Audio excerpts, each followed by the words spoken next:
as you can see, I don't know if I mentioned this in the last video, but I'm doing a planted 20-gallon tall tank. Now, I'd originally been putting something other than this, but I finally decided I'm moving on from anything related to fake, or you know guys, anything not real, just all natural, substrate plants, driftwood, all that kind of stuff. So I did try to upload some haul videos or stuff I got in the mail for this and building the tank, though unfortunately I had problems with YouTube uploading that because the videos were too long. So I apologize for that, but I got you guys finally a tank to look at that you guys aren't like, why do you have a betta gallon tank? And also, if you guys are asking about the bettas, I've already moved one of them and I'm moving the other betta. So guys, don't worry about that. I'm moving them out of there. Because now they're big enough. I'm just gonna take them out of there, and they just really need big space. Because I know you betta people out there will be a lot more happier with me now that I'm not keeping bettas in those like half a gallon, close to a gallon tanks. So I'm moving them to bigger areas. I've already converted one, converting the other. So hope you guys are happy about that. And I'm actually just planting their new tanks too. So as you guys can see, I did actually, if you guys want to know where I got this, I actually got a plant package for all of this. If you guys want to know where I got the plants, I got it from AquaLeaf Aquatics, I believe. Go check out them. I think the easiest way you can find them is on their Amazon store. That's where I got the plant package. So, and you guys are probably wondering, why do I have a gourami and I haven't stocked this or done anything with it yet? Well, from the previous 20-gallon, when I wasn't filming or doing anything, I had a, I think I might have mentioned it in the last video. I had done a bunch of original fish, and out of all the original fish I actually kept from that, I kept, well, this gourami. Also comment down below, what should his name be? Because I've had him for like a year or two now. And all the other original from before this tank I don't own them anymore. So I had this guy, like I think it was a 2 or 3 gallon, I think bucket or setup that I had in, but I just had to get him to a bigger tank. So for now, I'm moving him into this 20-gallon planted tank, and he's actually enjoyed it pretty far from his last tank. So, from the plants we have, most of them I know the names of, but some of them I do recognize, I just can't pronounce their scientific name.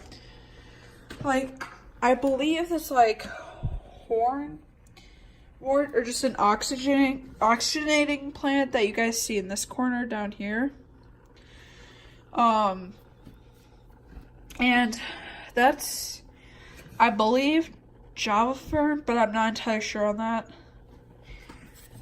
Because there are a few plants that kind of look similar. It's not Madagascar or lace, I believe, because lace has holes or it's not solid.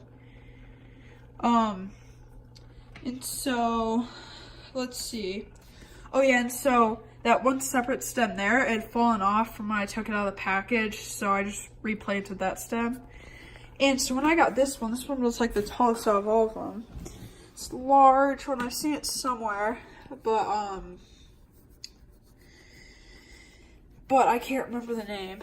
So also I want some help, if you guys could give it to me, is that, so if this one, I've been having this on most of my plants where roots are growing on the stems.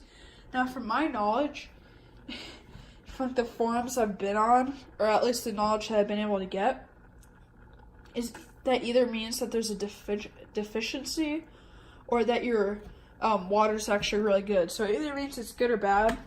And so, if you guys can kind of see those roots, tell me in the comment below if you think those are good or bad. And most of the plants at least have a few of those kind of roots. grow the root. And also, I wanted, if you guys can link me up with what medication I could treat this plant with, because maybe it's just a deficiency of sort, or because it's a newer plant.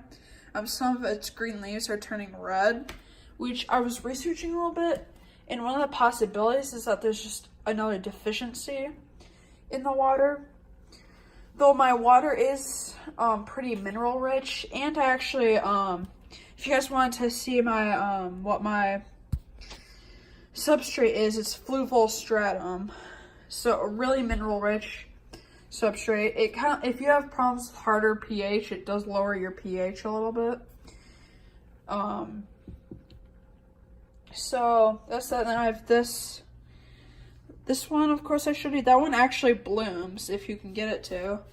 Then there's one in between here, if you guys can kind of see that stem poke at it. And there's just like this large one in the back that originally when I got it, I thought it was dead, but it was actually, some parts of it was alive. And I don't know if you guys know this, but a common thing when you're transplanting plants into aquariums is that because of shipping, they may melt back. Like, I think something is quoted by a YouTuber. You're not paying for the leaves, you're paying for the roots, which you literally, in a sense, you kind of are. I mean, you want to make sure there's actually a stem to grow off of, but if the roots are intact and there's some stem left, then it means the plant's still alive. So if you see some melting back, note that is normal. I've been pretty lucky. I mean, there's been one or two plants, a few plants up here that have been kind of melting, but most of them seem to recover. I did also have a little fungal infection that I was able to cure that. It was on the this plant pack here. It had started, so I did a little research on that, looked on some forums, and something you can do is literally cut off the infected parts that have the, like, they called it fungal dew or something that just gets on there. And the reason you want to catch that early, because if it spreads to the rest of the plant, you literally have to destroy the whole plant to get rid of it. So you just cut off the parts that are covered in it. So I have the gourami in there. I don't know if we'll keep them in there because I am thinking about doing something with maybe coolie loaches, dwarf shrimp. Oh, I just gave you guys kind of a spoiler. But if you guys want to, post it in the comment, what do you think I should get? Though I kind of have my mind set on what I want to do. And I might even put a live bear in here. Like, I was looking at least killifish, if you've ever heard of them. They're the smallest live bear there is. They only go to 2 or 3 centimeters. I'm searching out at least killifish. They're not actually genuine killifish. That's why they're under the live bear family. But because the reason for that mix is that, one, coolie loaches or most types of loaches are peaceful, won't attack shrimp offspring or shrimp and other fish. So that's why the loaches. Of course, since I was planning to do dwarf shrimp in this tank, I'll need other peaceful things. And then if I pick a small live bear, like a small type of guppy maybe, or just as a sign, at least killifish, a really small live bear, I think I should have no problem and no predatory or territory problems, because this is 20 gallon tall, though it still has enough area where if I put bottom feeders down, there'll still have enough area.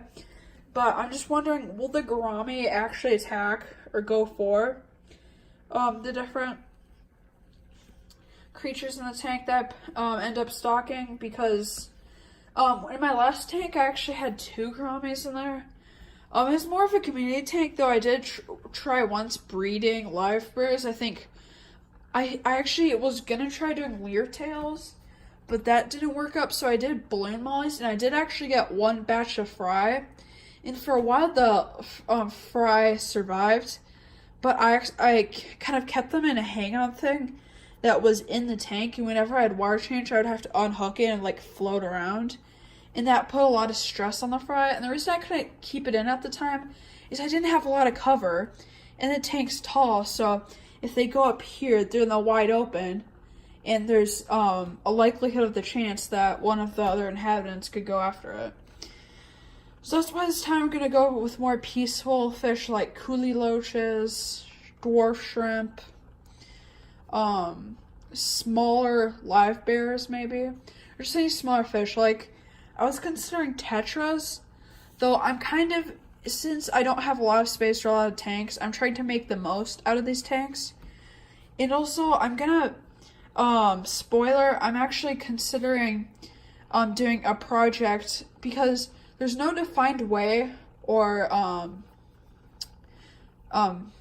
basically facts or evidence, you could say, or just a method, to breed coolie loaches. It hasn't really, I mean, the only thing so far we've gotten on breeding coolie loaches, dojo loaches, dwarf chain loaches, bottia loaches, I believe they're called, something like that, is that, well, we haven't even gotten a lot on the other ones. All we know is that coolie loaches tend to lay eggs on plants nearby, though we don't know how they actually mate or how or when they lay eggs. We just know that they tend to do it in the aquarium at rare times. Like, I heard a story of a guy that actually he owned a group of coolie loaches in a tank, and he wasn't purposely trying to breed them, though in his time he actually got a couple eggs that hatched, so that was kind of cool.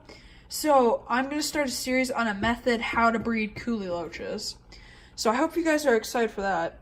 And drop a comment down below, what should this guy's name be, because he's been with me for a while. I haven't decided to part with him yet because he's kind of a character. So give me an idea down in the comments. His name should be, and he loved it in this tank, just space, plants, everything.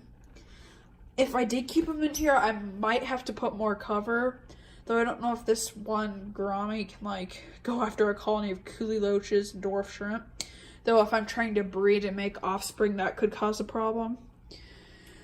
So we'll have to see about that, though. I want to make sure, I don't want to put him in anything back in any small. I kind of want to keep him in a larger tank, because he's kind of a character. I have actually gone through some names for him, but I want to see if you guys have any ideas.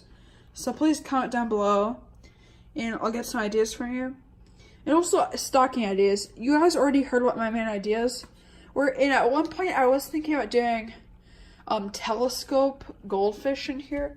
The only problem with that is that I can't breed with them. And most likely, in this 20-gallon tub, it'd just be one, and it would be kind of